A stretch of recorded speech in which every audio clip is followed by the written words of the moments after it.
मी आज बनवते चिंचगुळी। तर ही चिंच मी रात्रभर भिजत ठेवलेली, त्याला आता पुरणाच्या चाळणीवरती मी काढून घेते।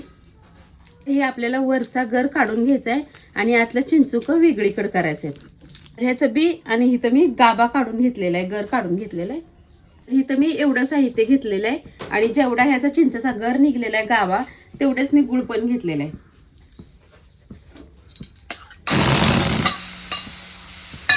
तर ह्याच्यासोबतच आता गुळ पण टाकून घेणार आहे।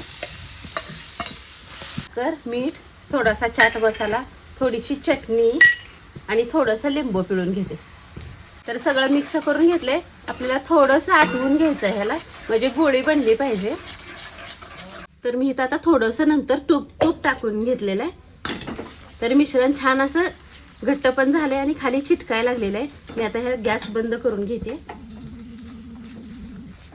तर मी थोडंसं थंड करून घेतले आणि बोटाला थोडंसं तूप लावलेलं आहे गोळी करण्यासाठी।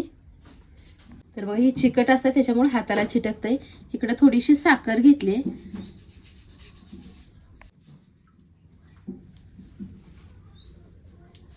तर अशा प्रकारे मी चिंचगुळी बनवून घेतली। तुम्हीही बनवा आणि माझ्या व्हिडिओला लाईक करा।